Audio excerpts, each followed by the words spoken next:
Olá, sejam muito bem-vindos ao nosso programa Vale Pensar, né? Mais um programa, mais um episódio aí para vocês.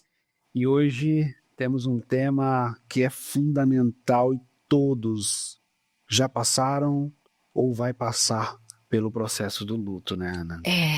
E a gente, quando fala em luto, não é só o luto de perder alguém para a morte. A gente perde também em vida um relacionamento que se encerra, um relacionamento amoroso, um relacionamento familiar, de amizade, O trabalho. a perda de uma gestação. É um assunto profundo. Hoje, para mim, não é fácil. Eu perdi meu pai no mês de dezembro. E não tem como a gente não reviver isso, né, Fê? Já é uma época que as emoções estão à flor da pele, a gente está mais sensível, a gente faz uma retrospectiva de tudo que não deu certo, porque geralmente o foco é esse, né? Não fiz. No meu caso, esse ano está sendo muito diferente. Mas é um tema forte, importante e que, por experiência própria, a gente precisa muito de ajuda. E normalmente a gente acaba negando esse processo, né? Nega o processo de viver esse luto, de estar nesse luto. Vive de E forma tardia. tardia, exatamente, exatamente. Então, para a gente entrar nesse tema, para a gente entender um pouco mais esses processos, nós trouxemos duas convidadas assim incríveis, incríveis, que vai dividir com a gente o processo do luto e uma profissional que vai falar para a gente, nos orientar e nos mostrar o caminho desse processo, que é doloroso, que é difícil, mas que é necessário. É real. E é Não real. tem como fugir. É, muito obrigado, Marluce, que vai trazer para a gente aqui o processo do luto, uma enlutada e que passou por esse processo. Marluce, muito obrigado por você estar Obrigada a aqui. vocês pelo convite, primeiramente. Para mim está sendo assim bem importante falar disso. Eu falo muito pouco sobre isso. Eu ainda estou vivendo esse luto, então é bem difícil porque eu já tive várias perdas também. Foi um ano de muita perda para mim, 2024, e essa perda em específico ainda está sendo mais latente, está sendo mais profundo, está sendo mais doloroso ainda de viver. Muito obrigado, viu? E também contamos com a psicóloga Karina Zanini, que também é especialista no assunto, conhece muito sobre o assunto e que traz essa abordagem no seu contexto muito amplo. Karina, muito obrigado pela sua presença. Eu que agradeço. Eu acho que é uma oportunidade importante para mim vir aqui. Agradeço muito por esse convite. Acho que bom que vocês quiseram trazer esse tema para levar para o grande público, né? Como a Marluce falou, muitas vezes os enlutados não falam tanto do assunto quanto eles gostariam, quanto eles têm necessidade de compartilhar, porque nem sempre a sociedade está aberta para essa escuta. Então, a criação desses espaços que a gente possa trazer esse assunto para o debate é muito importante, é terapêutico para quem precisa falar e é muito rico como uma oportunidade de crescimento para a sociedade também, falando esse assunto. Então, para mim, participar desse programa, contribuir é muito importante. Muito obrigada. Então, nós que agradecemos, né, Ana? E já aproveitar, já que a Karina já está aí no comando, queria que você explicasse para nós e para o público o que é o luto de fato, né? O que é o luto e por que ele é tão necessário? Luto, ele é um processo normal e desejado, um processo saudável, não é doença, e é um processo de adaptação diante do mundo que mudou. Porque quando a gente perde algo ou alguém que de alguma forma nos trazia segurança, que era importante para nós, a gente perde também a nossa segurança e existe uma quebra do que a gente chama de mundo presumido. Né? O mundo que eu presumia que existia, o mundo que eu estava adaptada a viver, ele não existe mais. Então, primeiro de tudo, o luto ele é um processo de adaptação diante desse mundo que mudou, de tudo que representa essa perda e tudo que eu vou ter que me adaptar para continuar vivendo. E essas fases, normalmente, as pessoas passam e elas não conseguem identificar em que fase ela realmente está desse luto, né? E a dor, às vezes, ela traz essa falsa impressão de que está tudo acabado, né, Karine? Eu vejo muitas pessoas falarem, meu mundo acabou, meu chão, não tenho mais para onde ir, eu não sei mais, eu não sei mais o que fazer da minha vida, eu vou parar, eu vou desistir aqui, né?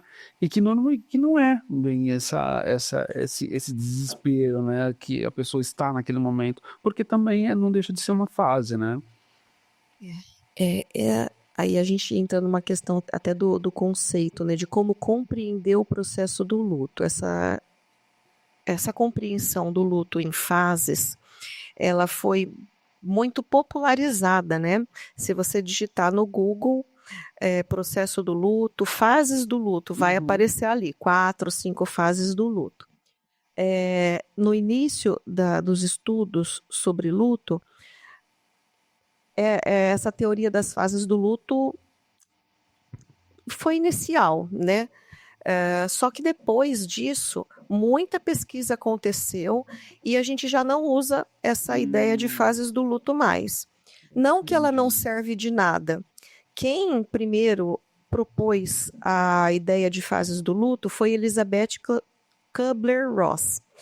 Ela, muito sensivelmente, nos disse, porque ela trabalhava em hospitais com pacientes tidos como terminais, que estavam ali enfrentando a realidade da sua terminalidade. Eles tinham um diagnóstico que o prognóstico não trazia chance de cura. Eles iriam morrer, eles estavam em processo de morte. Então, esses tidos moribundos, ela observou que todos eles tinham um processo de enfrentamento da sua terminalidade, que esse processo se dava em fases.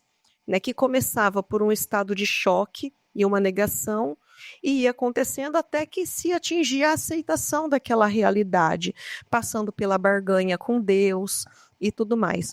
Então, nesse contexto do enfrentamento da sua terminalidade, essa fases do luto se encaixou perfeitamente. Mas o principal que ela disse, que eu acho que é muito rico, é que nós, profissionais da saúde, os médicos, os enfermeiros, temos muito a aprender com os doentes. Nós precisamos escutar os doentes, porque a gente vai aprender e vai conseguir ajudar muito mais. Nesse ponto, ela foi muito sensível.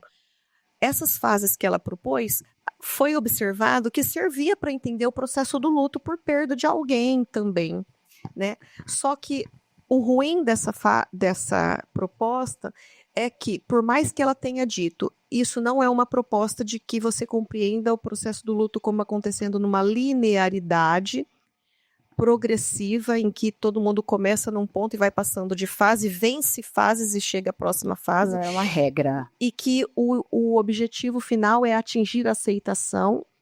Por mais que ela falasse isso, que é um processo que vai e volta e que nem todo mundo passa por todas as fases, porque o luto, acima de tudo, ele também é uma coisa muito individual. Sim. Popularizou-se a ideia de que é linear e que é desejado a aceitação, e tudo que vem antes é ruim. E para enlutado, não é útil, não é positivo ele tentar se encaixar, como você disse. Às vezes, para o enlutado é difícil se encaixar numa fase. A ideia que o enlutado tem, às vezes, é que ele está vivendo o luto dele da forma errada. Verdade. Né? Então, ele fala assim, eu não estou vivendo certo, eu deveria aceitar. Então, ele tenta pular fase, porque... Né? Então, hoje a gente tem outras teorias. A gente pode Perfeito. depois ir falando mais sobre isso, mas tem outras propostas de teoria para compreender e que faz mais sentido com o que os enlutados descrevem na vivência deles.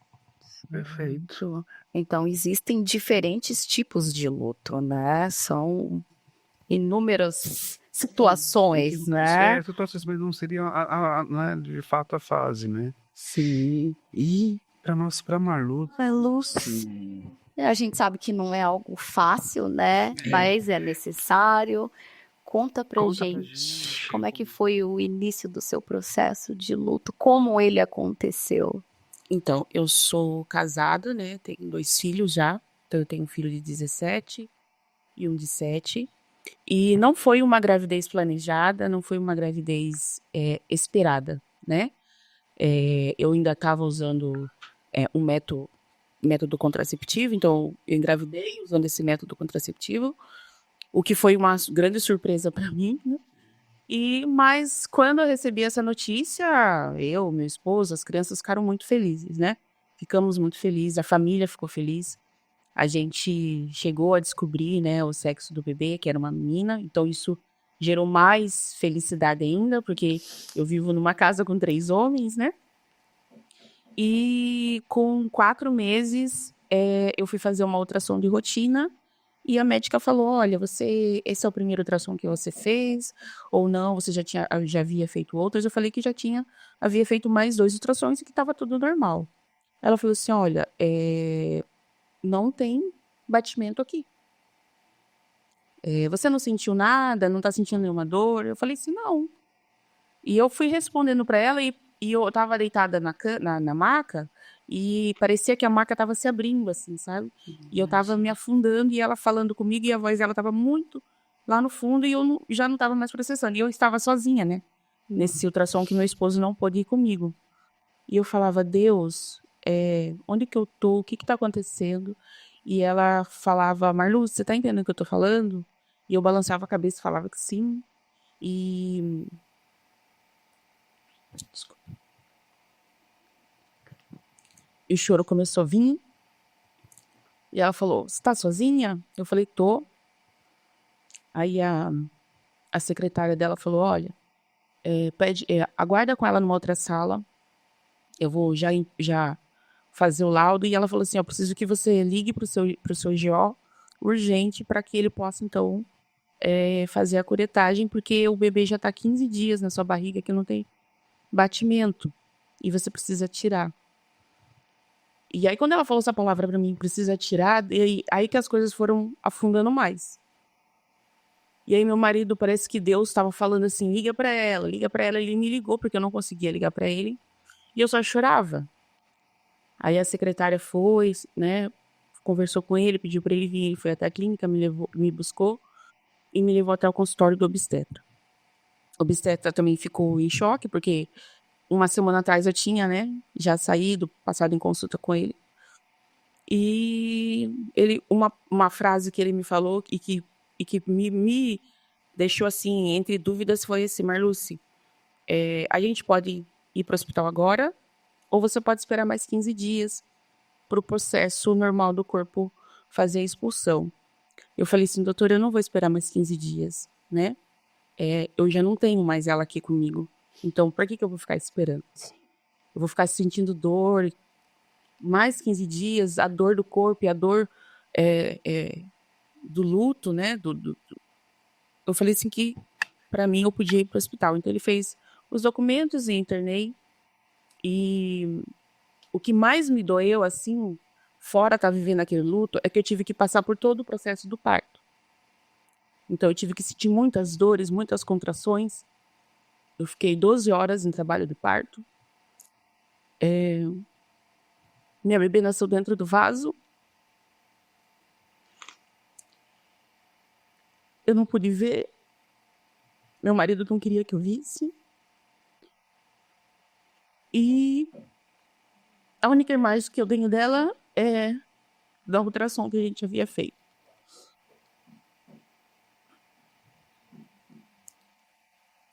Não é fácil, com certeza, passar por algo tão forte e ter que continuar vivendo. Porque, além de tudo, você tem outros 2 filhos, você tem o seu Meu marido, marido, você tem a sua profissão, que inclusive convive diariamente com a dor de outras pessoas. Você teve que, muitas vezes, com certeza, colocar a sua dor no bolso e seguir em frente para abraçar o outro.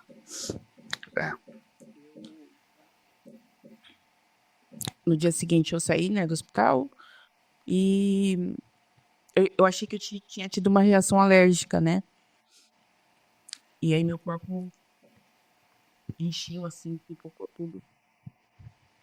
E no dia seguinte eu comecei a ficar muito mal, fiquei com febre. Eu falei assim, meu Deus, eu acho que tô tendo alguma infecção. E voltei pro hospital e diagnostiquei dengue. Então aí o médico falou assim, ó, provavelmente você já tava com dengue, provavelmente sua perda poderia ter sido da dengue. E aí ficou aquela coisa, né? Será que foi da dengue? Eu comecei a me culpar por várias coisas. Comecei a me culpar porque eu estava trabalhando em 2 empregos, né? Eu tinha 2 empregos. Então eu falei, eu não estava me cuidando, eu não cuidei da minha bebê. Então virou aquela bola de neve. Tem a culpa, né? Aquele processo de culpa. Eu culpei Deus várias vezes. Eu me culpei, eu culpei meu marido. Me culpei, né? O estresse diário que eu tinha do dia a dia. Eu me isolei das pessoas, mas eu precisava sair disso, porque eu tenho 2 filhos ainda, né? E eles precisam de mim. Meu marido precisa de mim também, né? E engraçado que já passou 7 meses e eu, assim, eu tô vivendo minha vida normal, né? Só que o meu marido tá vivendo esse luto só agora. Um luto tardio, né? Agora que ele tá conseguindo, assim, falar algumas coisas, tocar no assunto. Então, eu tinha conversado com ele, porque eu tinha muita coisa já do bebê, eu ganhei muita coisa. Eu já tinha enxoval pronto, eu já tinha coisas para fazer chá de bebê. E eu falei, olha, a gente precisa mexer nessas coisas, eu preciso me desfazer disso, porque eu abri o guarda-roupa e vi alguma coisa, abri o baú da minha cama e vi outra coisa. Então, teve um dia que eu peguei e juntei tudo. E meu marido não conseguiu fazer isso comigo. Então, foi a hora que eu percebi, ele não superou ainda, né? Ele não consegue falar, porque ele é uma pessoa mais assim, contida, né? Em questão de conversar sobre isso. Ele é bem mais tímido. Era um momento que ele precisava de ajuda. Sim. E aí, quando ele viu eu mexendo, ele preferiu sair. Ele saiu, ele pegou meu filho, foi dar uma volta na rua. E aí eu fiquei sozinha ali, mexendo com aquelas coisas e relembrando tudo, né? Inclusive, hoje ia estar fazendo 1 mês que ela teria já nascido, né? Que ela estava programada para novembro. Então parece que veio tudo num momento. Eu tive que mexer no momento em que eu sabia que era para ela estar no meu colo, né? Eu trabalho no hospital, vivo isso diariamente no hospital. Inclusive, eu saí ontem de um plantão de 24 horas e me colocaram no setor de berçário ontem, né? E tinha coincidentemente, uma bebê menina lá. E eu olhava para ela, falava, putz, podia ser Maria Flor aqui agora, né? Comigo. Não era nem para eu estar aqui. Então eu fiquei vivendo, mas eu falei, não. Hoje é o meu dia de trabalho. Eu vou me dedicar para essa bebê que ela tá precisando de mim. E conseguir aí fluir o plantão, né? Mas é muito difícil. Sim. Porque as pessoas têm costume de falar que nós da área da saúde estamos acostumados com estão isso. preparados para isso. E por diversas vezes a gente já deu a notícia do falecimento para a família e foi pro banheiro chorar. E a gente precisa voltar para cuidar dos outros pacientes que ficaram. Que depoimento forte, hein? Nossa, aí... Haja emoção, gente. Vamos respirar um pouquinho, tomar água pra gente voltar. Não saiam daí, a gente já volta. Até mais.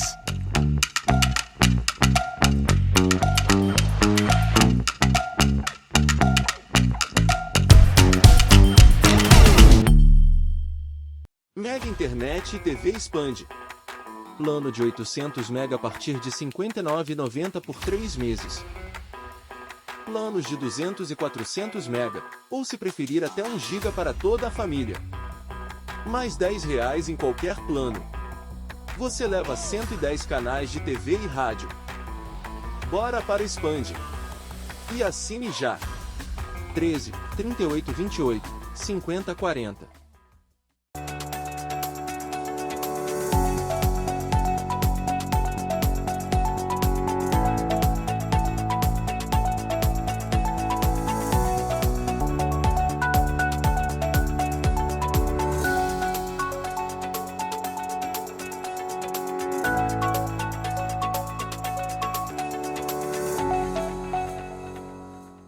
Pequenos descuidos podem trazer grandes problemas. O mosquito da dengue ameaça a saúde de todos. Febre, dores no corpo e manchas vermelhas são sinais de alerta. Se estiver com esses sintomas, procure uma unidade básica de saúde mais próxima. Tampe recipientes, limpe calhas e elimine água parada. Proteger sua casa é proteger quem você ama. Essa é uma campanha da Ribeira Plus, informando para proteger você e nossa região. Oferecimento: Laboratório Ensaio. Saúde começa com prevenção. Juntos contra a dengue.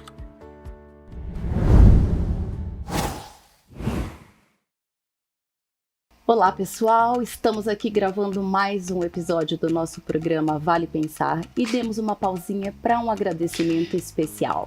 Aninha, nós não podemos deixar de agradecer ao Espaço Casa e a Eliana por ter cuidado de cada detalhe do nosso estúdio. Tudo pensado com tanto carinho, tão parecido com a gente, né, Fê? Aninha, ela pensou em todos os detalhes.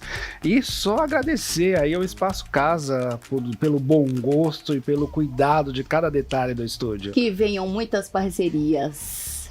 Se você procura estilo, sofisticação e um atendimento exclusivo, você chegou no lugar certo. Gerson Barbeiro é especialista em barbas e seu visual é transformado com técnica e muito estilo. Agende seu horário de forma prática pelo aplicativo e viva a experiência de um serviço premium. Sua barba merece o melhor.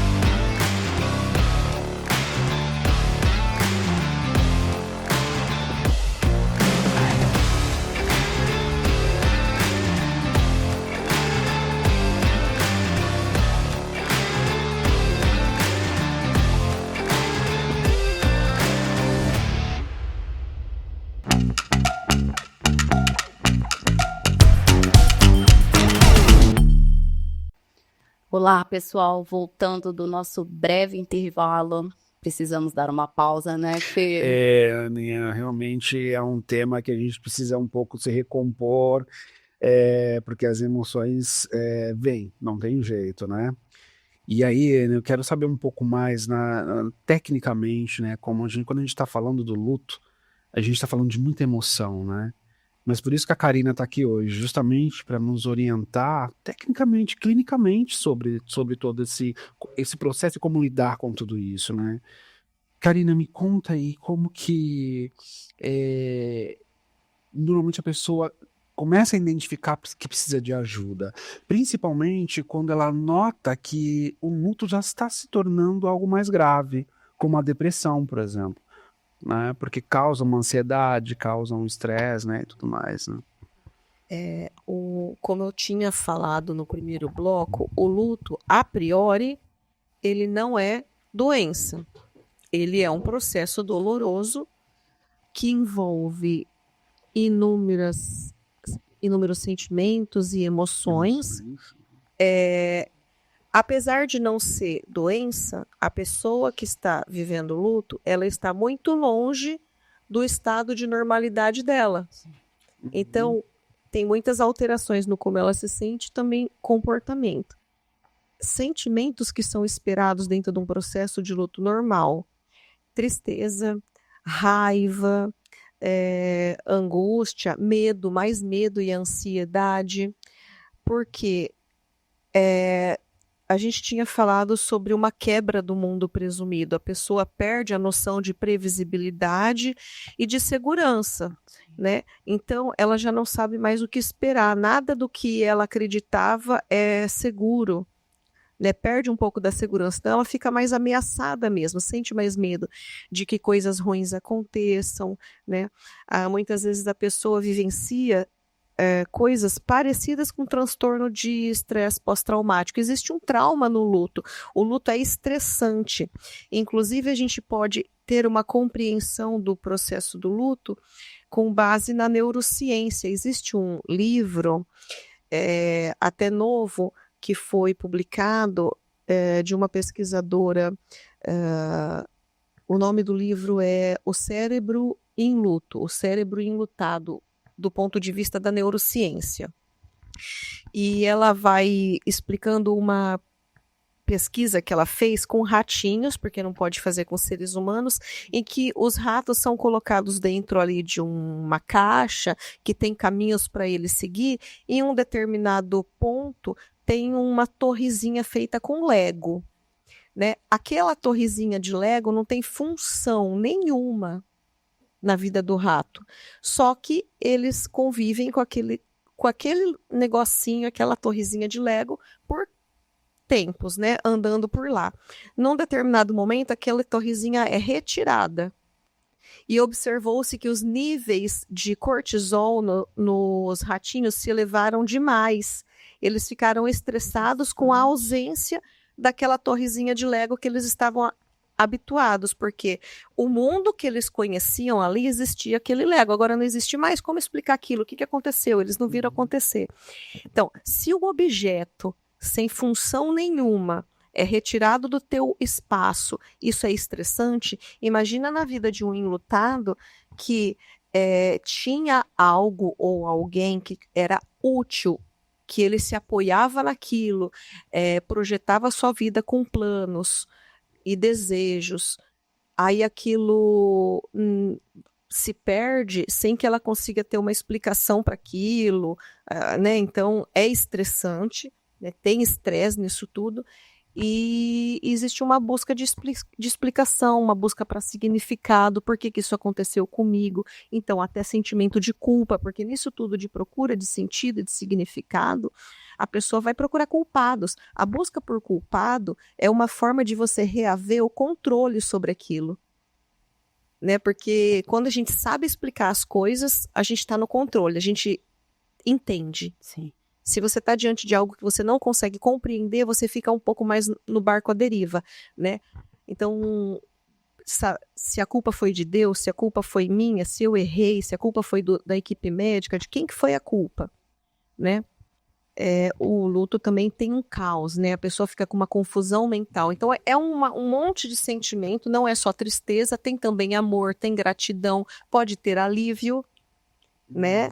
Também depende da perda, do que a pessoa estava vivendo. Do processo, né? Quando aquilo se perde, pode ser um luto ambíguo, porque tem essa convivência com sentimentos antagônicos, tristeza, raiva e também alívio, e aí você se sente culpado por sentir alívio, né? Então, verdade. É caótico. Também, né? O simples fato de você ter esse alívio, você já está julgando ali como se você não estivesse sendo fiel ao ente que você perdeu.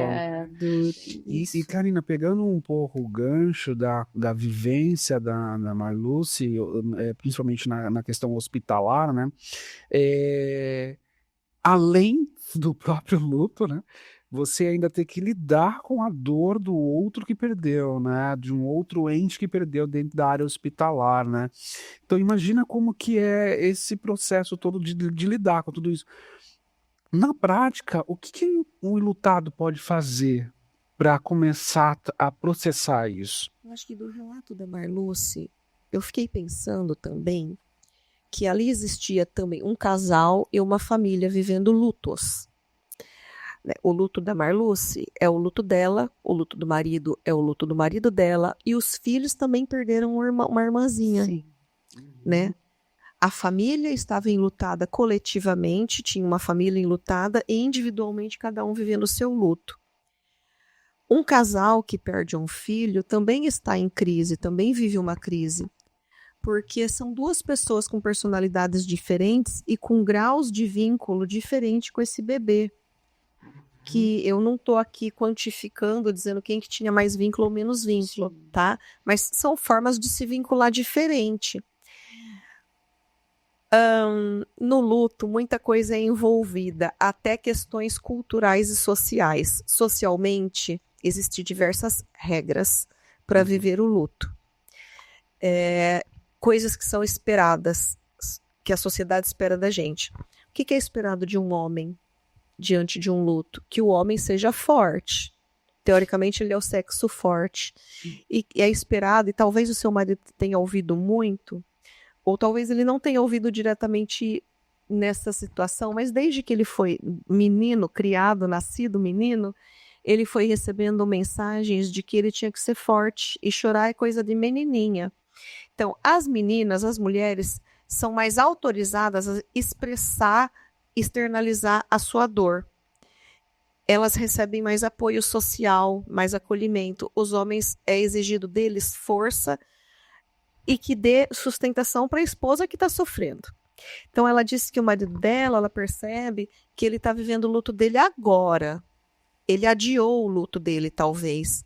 Para ele adiar o luto, ele teve que inibir o luto dele. No momento que a coisa aconteceu, ele inibiu o luto e agora ele está vivendo o luto adiado, né? Eu não sei como que está sendo o luto dele. Muitas vezes acontecem até de os casais terem muitos desencontros, porque um não consegue compreender a forma do outro estar vivendo o luto. Parece insensível. Eu estou sofrendo tanto e você está insensível. Você não amava. E não é. Às vezes a pessoa está lidando do jeito que ela dá conta, do jeito que ela acha que socialmente é esperado dela. Enfim, então assim, quais as estratégias, o que ajuda o enlutado? Eu acho que a rede de apoio é muito importante. Tem muitas coisas que ajudam o enlutado a passar por esse luto. Espiritualmente falando, se para ela é importante a espiritualidade, o apego com Deus, o recurso espiritual é um recurso importante para ela, se a comunidade religiosa que ela frequenta, se é suportiva, se é apoio, isso vai ajudar bastante. Mas também o apoio social e o grupo familiar pode ser de grande ajuda. Isso sem a gente considerar que a pessoa vai procurar uma ajuda profissional. Porque vamos considerar que luto é um processo normal e a pessoa não vai precisar se tratar dele, né?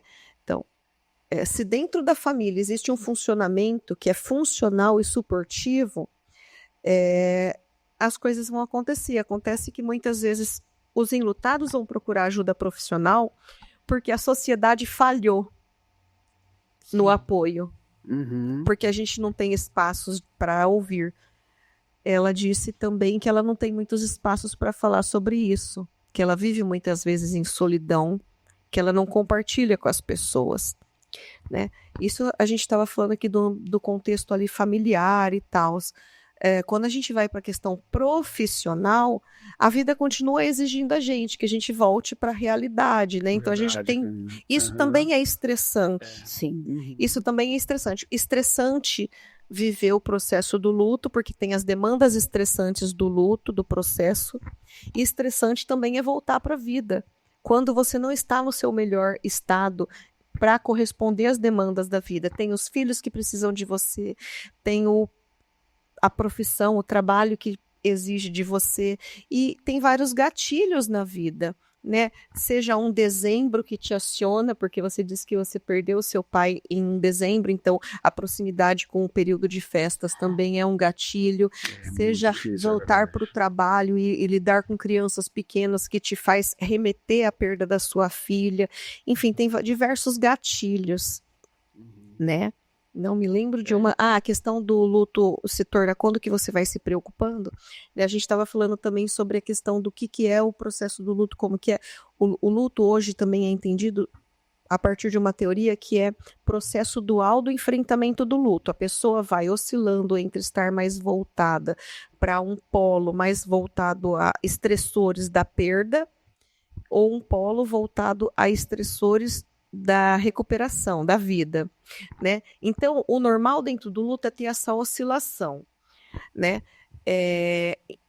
Então, o processo do luto ele tem uma sintomatologia que se assemelha muito com processos de doença, como depressão, ansiedade, porque a pessoa fica mais estressada, com cortisol lá nas alturas, ela fica mais triste, desanimada, perda de energia, cansaço, cai a imunidade, ela fica mais vulnerável a ficar doente,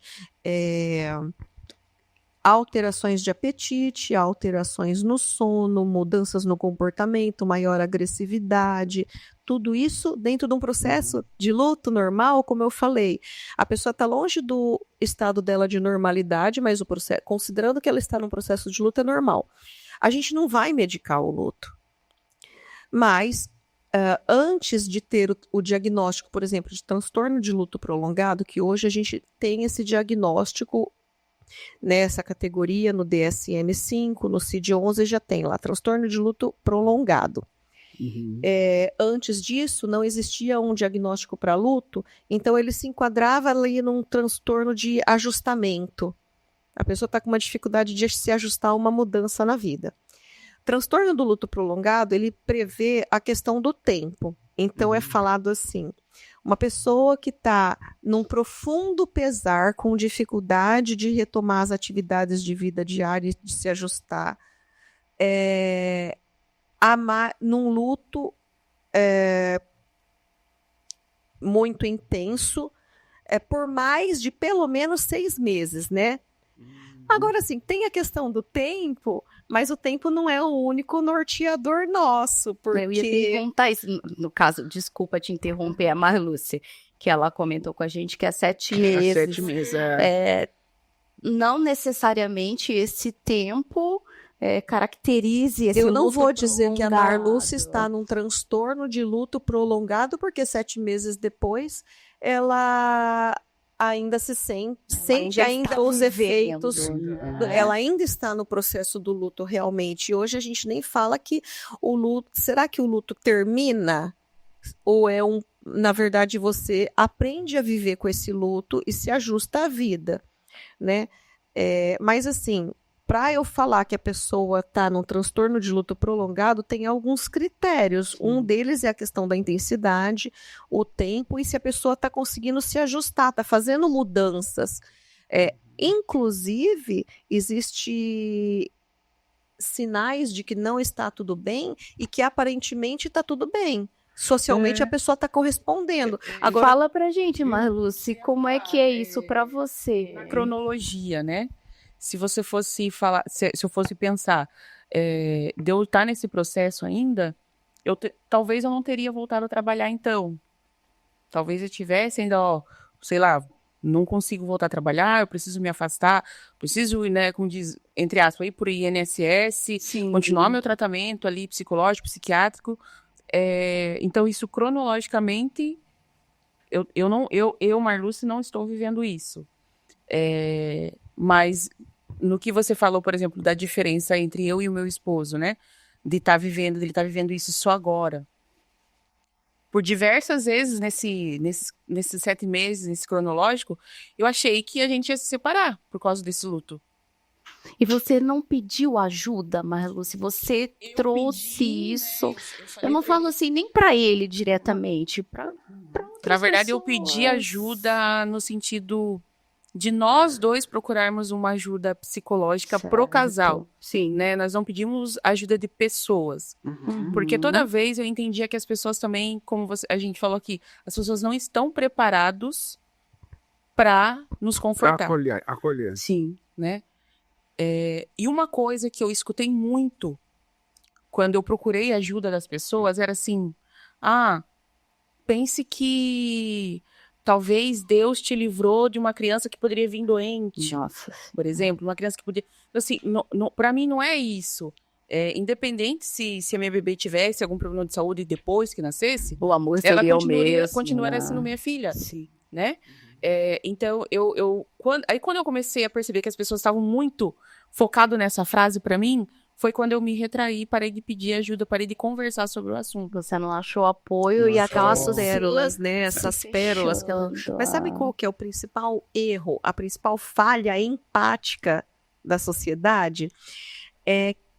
As pessoas acham que elas precisam apresentar uma resposta para a dor. Verdade. Quando a pessoa Consegue chega, simplesmente acolher. escuta, só fica junto. Quando a Marluce vem com a dor dela, querendo falar, as pessoas acham que elas precisam apresentar uma solução para aquela dor. Sim. E aí, o problema, às vezes as pessoas falam assim, eu não sei o que falar. Às vezes é melhor ficar quieto, Não falha. né? Porque o problema de falar é quando você tem que tentar analisar o que você está falando, qual que é a sua intenção com o que você está falando.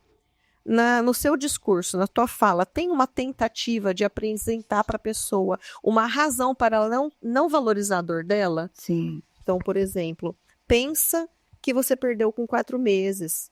É melhor você perder agora. Imagina se você tivesse perdido com 9 meses. Quando a pessoa fala isso, ela está dizendo que a sua dor não tem tanta razão para doer. Entendeu? Porque se fosse com 9 meses, você teria mais razão para doer. Sempre poderia ser E você pior. está tentando apresentar um lado positivo. Pensa pelo lado positivo, num momento em que, assim, cara, eu não quero pensar no lado positivo, não existe lado positivo.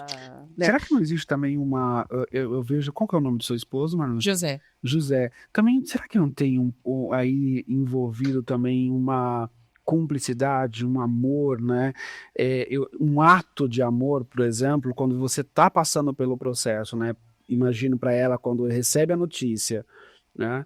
Quando ela passa pelo processo da retirada do bebê e ele tá lá do lado e ela tá mais fragilizada e ele tá ali do lado e agora ele tá sofrendo. Eu acho que é esse bem luto. aquilo que a Karina falou, né? eu Ele acho precisou isso ser forte, porque o homem tem que ser forte. Ele não fez com ar, ele sentiu que ela estava melhor, né? Conseguiu se fragilizar. Exatamente. Sim, porque diversas vezes ele poderia também ficar triste comigo, porque eu falei muitas palavras fortes para ele. Sim, Né? ele segurou E ali. ele se manteve ali firme, né? Eu falei muito, você não estava comigo na ultrassom, eu tive que receber essa notícia sozinha. Então, assim, transferi também muita culpa para ele, né? E mesmo assim, ele se manteve firme ali para me suportar. Porque ele sabia que talvez fosse... Pra hoje você vê que foi um ato de amor. Porque ele sabia que talvez o que eu estivesse falando naquele momento fosse um momento de ira, de fúria pela minha perda, e estava muito difícil para mim.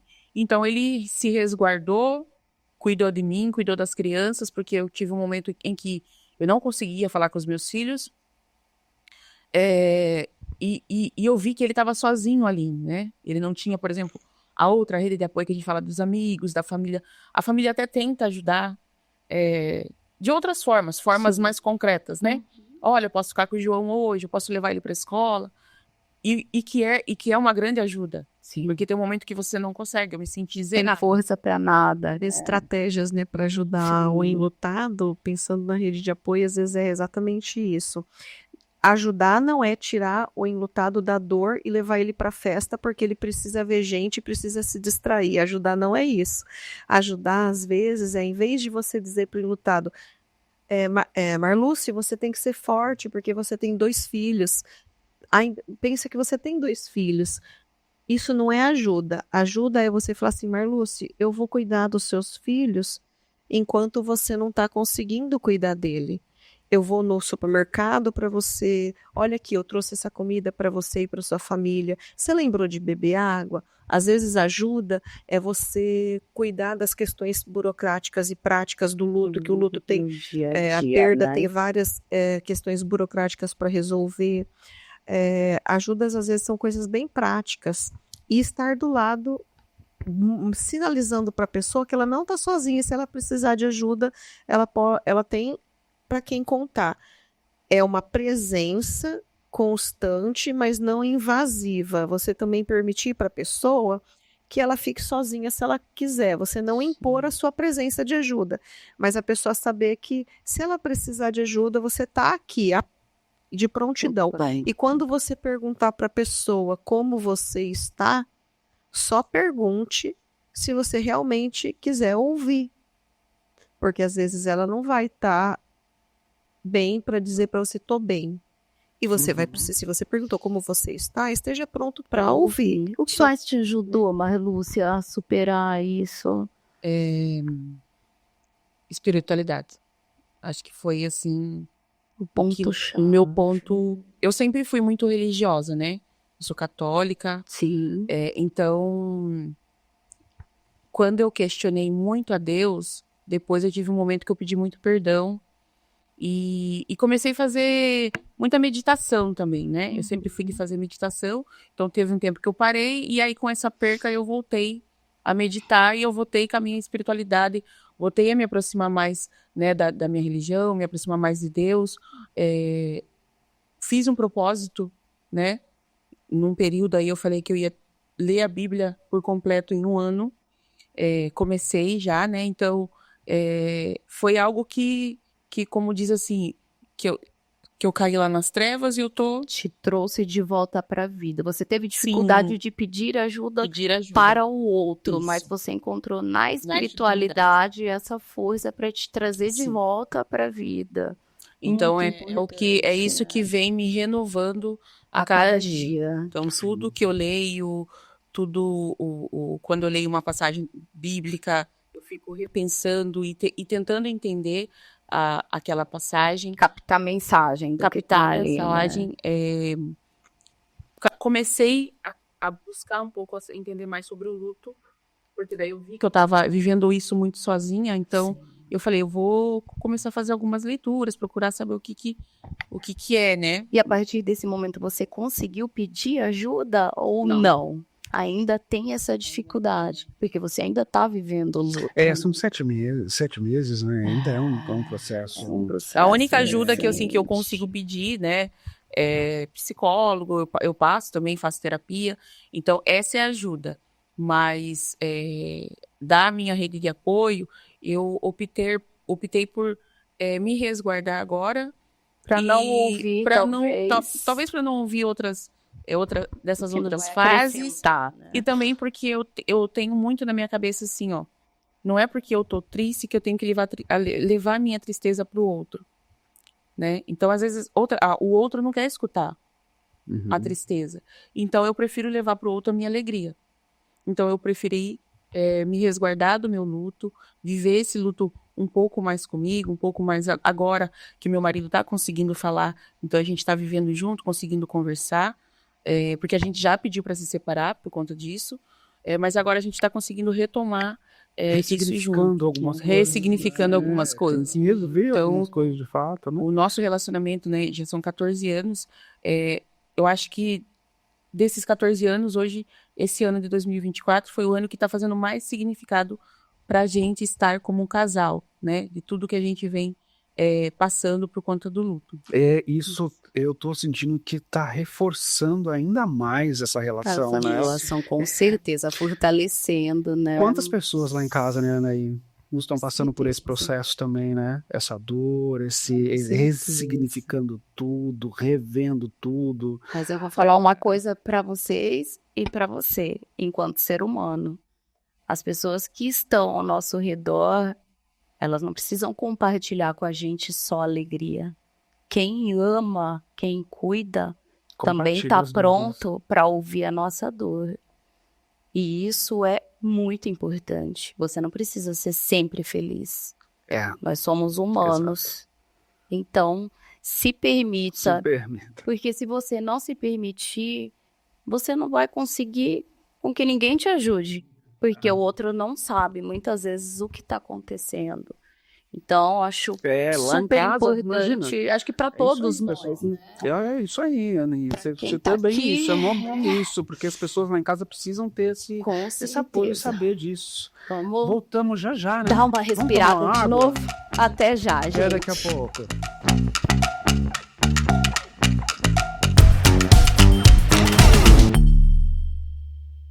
Mega Internet e TV Expande. Plano de 800 MB a partir de R$ 59,90 por 3 meses. Planos de 200 e 400 MB, ou se preferir até 1 GB para toda a família. Mais R$ 10 em qualquer plano. Você leva 110 canais de TV e rádio. Bora para o Expande. E assine já. 13 38 28 50 40.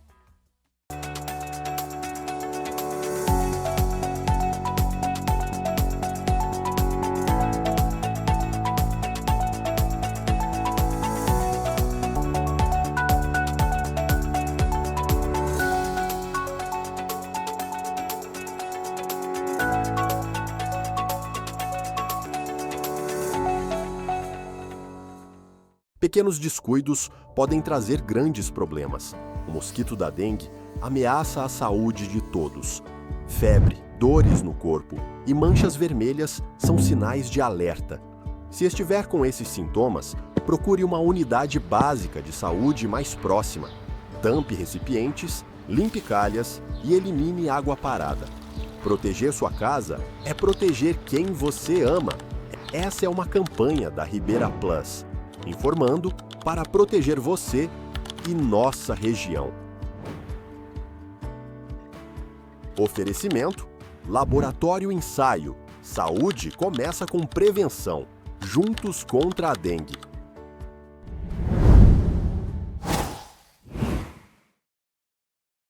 Olá, pessoal! Estamos aqui gravando mais um episódio do nosso programa Vale Pensar e demos uma pausinha para um agradecimento especial.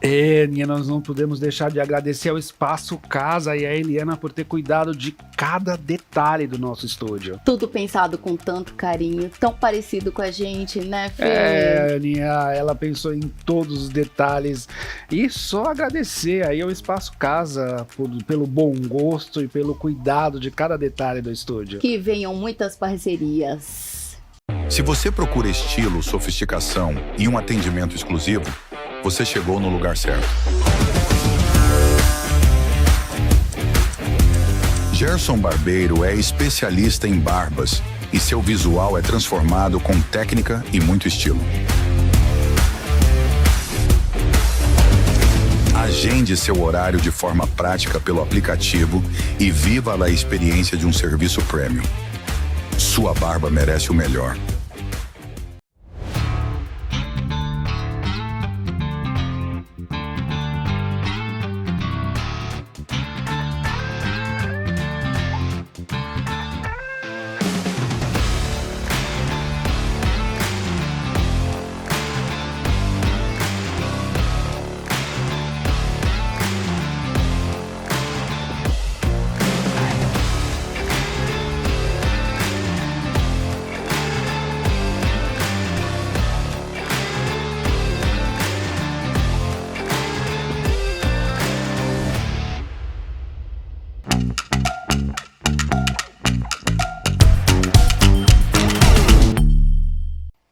Vamos lá, pessoal. Depois de uma respirada, de um golinho de água, vamos retomar o nosso assunto, que hoje está super emocionante. Emocionante, né? Demais, né? Com duas convidadas incríveis, a Marluce e a Karine Zanini, abordando aqui tudo sobre o luto e esse processo, né? Eu queria entender com a Karina, né, nós aqui no Brasil, quanto sociedade, a humanidade, né? Diversas culturas, né, Karina? Como que essas culturas lidam com o luto? Porque existe meio que um processo cultural também. Sim. Porque tantas sociedades aí, mundo afora, tratam o luto de forma diferente, né? Como que é culturalmente isso? Existe tabu ainda em relação a isso? A cultura é importante porque ela vai nos dando o tom, as regras, e a gente vive num contexto histórico, né? E a gente corresponde a esse contexto histórico. A sociedade, ela tem várias regrinhas sobre o que é certo do processo do luto, né? Então, essas regras não não é passado para a gente por escrito, mas a gente vai recebendo essas mensagens de quem pode se enlutar, por quem que a pessoa pode se enlutar, como ela vai expressar a sua dor, por quanto tempo ela vai expressar a sua dor e quando que ela vai sofrer. Então, todas essas regrinhas, por exemplo, é mais compreensível que uma mãe, ou é esperado que uma mãe morra de sofrimento pelo filho. Mas e quando é uma avó que se desespera mais pela perda do seu neto, pode ser que essa avó não seja tão bem acolhida, Sim. né? E como que fica o luto do homem, né? E quando um relacionamento não é socialmente validado, existe uma morte e é difícil para socialmente as pessoas aceitarem que aquela pessoa está sofrendo. E quando existe uma separação e era um relacionamento tóxico, um relacionamento ruim, e a pessoa está sofrendo por aquele rompimento. Sim. Mesmo que tenha sido iniciativa dela, ela sofre. E socialmente as pessoas ficam cobrando, reclamando por ela estar sofrendo, porque aquilo era um traste, né? Então também, às vezes, os lutos não são validados socialmente. Agora, até no manual diagnóstico também é considerado ali como que a pessoa está vivendo o luto dela de acordo com a sociedade, com a cultura em que ela está inserida, né? Isso também é considerado. Algumas culturas são mais frias, vamos dizer assim. Então, acho que na Inglaterra, por exemplo, eles são mais contidos na expressão do seu pesar. Outras culturas permitem mais a expressão, os países mais latinos, né, são mais até quentes. Comemoram, né? Tem países que fazem, que culturalmente eles comemoram a passagem. Isso também é muito influenciado pela crença religiosa, a compreensão que aquela cultura tem de vida e de morte, o significado que é dado para isso. Daí isso varia muito. Mas a gente pode dizer que hoje, em comparação com séculos passados, hoje a morte é muito mais um tabu mesmo, né? A gente vive numa realidade em que até pelos avanços da ciência, né, e que a taxa de mortalidade hoje é muito menor, a expectativa de vida é mais longa, existe muito mais doenças que a gente consegue curar. Então, né, por isso tudo, a morte não é tão frequente, a não ser agora recentemente na pandemia, que voltamos a viver altas taxas de mortalidade. Então, é possível hoje a gente viver como se a morte não fizesse parte da nossa rotina. Aí vem a pandemia e nos mostra que, olha aqui, ela escancara a morte e escancara profissões relacionadas à morte, setores, né? Então, o setor funerário ficou bem em destaque durante a pandemia. Um medo do colapso, e como em alguns países teve colapso do sistema funerário. Então, diante do tabu, as pessoas poderiam dizer: eu não gosto de velório e eu não faço velório. E o que a gente presencia mesmo é um apressamento dos processos do luto, um apressamento dos rituais fúnebres, que hoje acontecem muito mais rápido, né? Antigamente, o funeral tinha o objetivo de verificar se a pessoa morreu de verdade.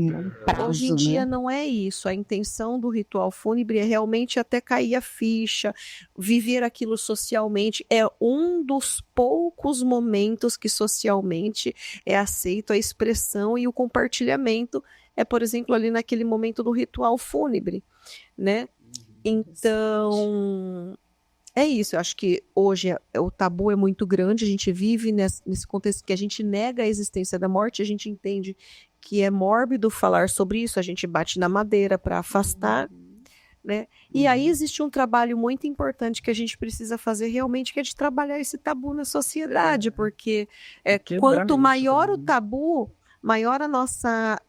menor a nossa intimidade com a morte. Quanto menos a gente conhece um assunto, mais a gente teme ele, mais a gente se assusta, maiores os níveis de ansiedade, de medo, piora a nossa relação com a morte, piora o modo como a gente vai viver, né? E a gente só vai ter uma relação melhor com a morte e viver melhor quando a gente conseguir conversar com as pessoas da nossa família, os nossos amigos, sobre os nossos desejos, nossas expectativas, o que eu quero para o meu futuro, o que eu quero se eu estiver doente, quais são os tratamentos e os procedimentos médicos que eu quero me submeter e quais que eu não quero, né? O que eu quero depois da minha morte, o que seja feito com meus bens e o que eu quero que seja feito com o meu corpo, como que eu quero o meu funeral. Só que é um tabu tão grande.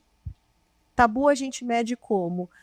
Pelo assunto que é velado, que não é falado, por exemplo, ou que a gente usa metáforas para tocar no assunto. A gente fala virou uma estrelinha, a gente fala foi viajar, para não falar que morreu. O tabu do século passado era a sexualidade, por isso que a gente falava para as crianças que veio da cegonha. O bebê veio da cegonha, não falava que, né, veio de um ato sexual. Hoje a morte é o tabu. Então a gente fala que virou estrelinha. É verdade. É uma uma forma fuga, né? E Marluce, me fala, o que você aprendeu, o que você conseguiu trazer para você, para sua vida com tudo isso? O que ainda está aprendendo, né? Ainda está. Ainda estou aprendendo, né? Eu venho aprendendo muita coisa. Eu venho aprendendo que cada pessoa tem seu tempo. Eu estou tendo o meu ainda. O meu esposo está tendo dele. Os meus filhos tiveram o tempo deles. As pessoas que eu vivencio, né, no meu dia a dia, que perdem lá seus entes queridos, eles também têm o tempo deles. Então eu tenho aprendido que cada um tem seu tempo, né, sobre o luto. E isso é o mais importante, que cada um viva no seu tempo, que as pessoas não apressem as coisas. A gente sabe que o dia a dia, né, o mundo que a gente vive hoje, as coisas são muito apressadas, as coisas evoluem muito rápido. Mas o luto não dá para você evoluir. Sim. O luto você precisa viver. Viver e respeitar aquilo ali, respeitar o outro. E como a Ká falou, se você não vai conseguir recepcionar essa pessoa, se você não vai conseguir escutá-la, então não pergunte se ela precisa tal de alguma coisa. Mais fácil você ficar em silêncio. Eu aprendi também por muitas vezes me silenciar quando eu via um amigo vivendo o luto, né? E eu vi que isso aconteceu também bastante comigo. Então são coisas que eu aprendi e venho aprendendo, que é viver, né? Viver, respeitar. Um dia de cada vez. Um dia de cada vez. Vamos aproveitar então para vocês deixarem uma mensagem para quem está nos assistindo, cada uma aí no seu ponto de vista, na sua experiência. Por favor, Karina. Deixa eu pensar aqui. Por mais que pareça absurdo dizer que a gente cresce com o luto, para quem está vivendo o luto, na hora que está vivendo, como que eu vou crescer com isso? Como que eu posso aprender alguma coisa com isso? Mas o luto, ele também é um processo de aprendizado, de crescimento, porque a gente cresce na vida na dor, né? Na dor a gente cresce, né? Tem a história da Fênix, né? Sim. Então, eu acredito nisso, que assim, a gente amadurece, a gente cresce.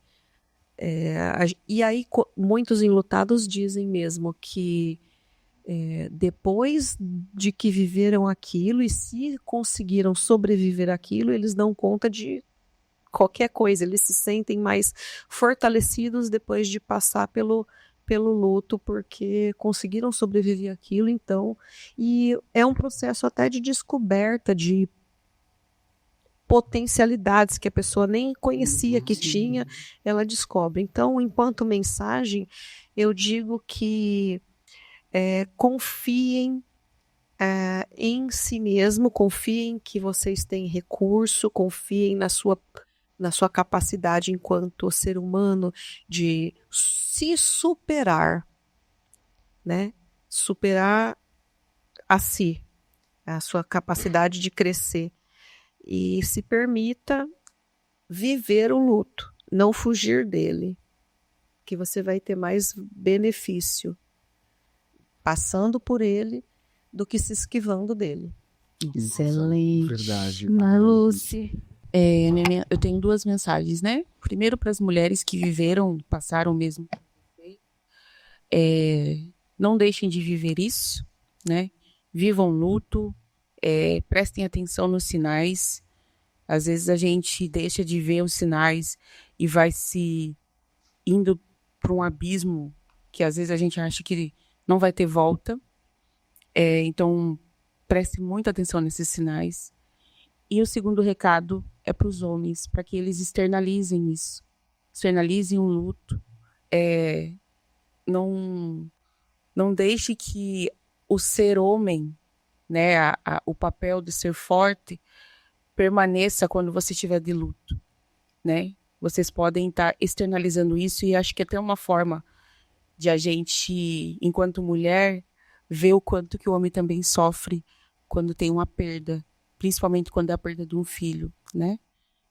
Eu acho que o casal acaba se tornando mais forte, que é o que eu tô passando no meu casamento. Eu acho que eu e meu marido, a gente vem se resignificando todos os dias, se fortalecendo, tendo empatia um com o outro, para superar esse luto que a gente está vivendo. Eu quero aqui, de antemão, já mandar um abraço pro José. Sinta-se abraçado e acolhido. Sempre. E a Karina Zanini tem um trabalho incrível de apoio ao luto, né? Mais conhecido como apoio ao luto. Eu queria que você falasse um pouco mais sobre esse projeto, né, de acolher a família, o enlutado num momento mais difícil, ou dentro desse processo todo. Você pode falar para a gente brevemente como que é esse projeto? Então, desde 2019 que eu tenho implantado, né, idealizei e ajudei a implantar esse programa de apoio ao luto na Ângelos, então, que consiste tanto no apoio de tratamento para as pessoas que querem esse acompanhamento clínico, como também um apoio preventivo, trabalhando a questão com informação, psicoeducação, eventos culturais, trabalhando a questão do tabu na sociedade. Então, a gente tem a rotina de até 7 dias após o óbito, 7 dias após o óbito, todas as pessoas que foram atendidas, todas as famílias que foram atendidas pelas funerárias aqui do Vale do Ribeira, as funerárias da Ângelos, né? Todas recebem uma ligação para uma pesquisa de pós-óbito, que é uma pesquisa de satisfação com o serviço prestado pela funerária. Isso independente se foi um serviço prestado pela prefeitura, pago pela prefeitura, se foi um serviço particular ou de associado da Ângelos, todas as famílias vão receber uma ligação para dar nota e dizer como que foi sua experiência com o serviço prestado.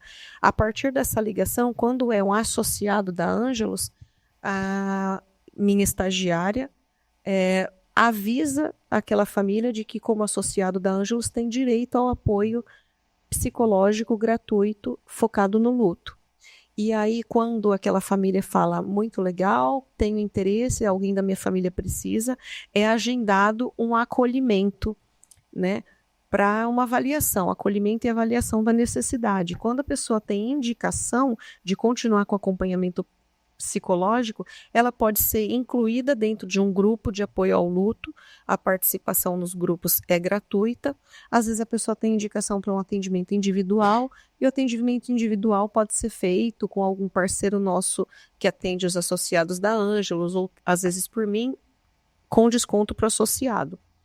Isso é um atendimento clínico, mas a gente faz outros eventos, né, como o Cine Ângelos, né, por exemplo, que é um evento que acontece trimestralmente, desde 2022, que a gente começou, foi 2022, 2023, 2024, a gente fez o Cine Ângelos trimestralmente, em parceria com o Espaço de Teatro Caixa Preta. Então a gente exibe um filme que tem a morte ou o luto como um tema, e depois de assistir esse filme a gente segue com um bate-papo moderado por mim e um convidado junto para debater com a plateia, né? E tem se mostrado um espaço seguro em que dê sustentação para essas conversas sobre o viver, sobre o morrer, sobre luto, né? Tem sido muito interessante. É uma ferramenta de promoção de saúde. De promoção de saúde. Perfeito, muito bom, Karina. Parabéns, viu, pela iniciativa, viu? Realmente Maravilhoso esse projeto. incrível, né? Pois é, né? Vamos ter que encerrar esse programa, assim, né? É uma pena, porque, olha, foi muito importante a gente falar hoje desse processo, né? Do luto, e ter outros programas com essa temática também. Eu acho que a gente vai voltar. Vai continuar, tem que ter informação, né? E aí, olha, foi muito bom o dia de hoje, essa troca com a Marluce e com a Karina Zanini. Olha, Importantíssimo, gente, lembrem-se que a gente nunca tá sozinho. Não sofram sozinhos, busquem apoio. Olha, essa informação importantíssima que a Karina trouxe pra gente desse apoio ao luto. A experiência da Marluce, que segurou aí sozinha durante muito tempo. Então, sempre vai ter alguém para estender a mão. E a gente também, quem vier com conselhos ou opiniões que não acrescentem, a gente abstrai. Mas não sofram sozinhos. Não sofram. E ó, aproveitem e comentem aí nas nossas redes sociais do programa. Se você está passando por esse processo também, mande uma mensagem pra gente nas redes sociais, as redes sociais da Karine Zanini, da Marluce, que pode ajudar vocês aí em algum sentido. Façam perguntas, né? O que a gente puder ajudar. Exatamente, a gente está aqui justamente para acolher. Obrigada, Marluce, meninas. Karina, muito Vocês foram obrigado. extraordinárias. Foi muito obrigada. incrível. Obrigado mesmo, Karina. Obrigado, Marluce, por ter dividido. Imagina quantas mulheres, quantas famílias estão passando por esse momento, nesse exato momento, esse processo. E por você ter tido essa coragem de compartilhar com a gente um fato que está muito latente ainda, está muito firme ainda. Eu agradeço, eu acho que foi o melhor convite que eu já recebi para falar sobre tudo que eu tô vivendo, coisas que eu queria falar há muito tempo e que vocês conseguiram proporcionar isso para mim também. Eu que tenho que agradecer, né? Acho que quebramos mais um tabu de que falar, quanto mais fala sobre isso, mais dói, é o contrário, né? Acho que falar sobre isso talvez tenha te aliviado. Sim, bastante. Né? Ajuda na cura. Olha que lindo isso, né? Passamos por uma sessão terapêutica aqui com a Karina, né? Hoje. Muito obrigada, gente. Até a próxima. Até a próxima, meus amigos. Fiquem aí acompanhando, que a gente sempre vai trazer muita coisa interessante. Foi muito bom estar com vocês. Muito Até a obrigado. próxima. Até a próxima. Um abraço.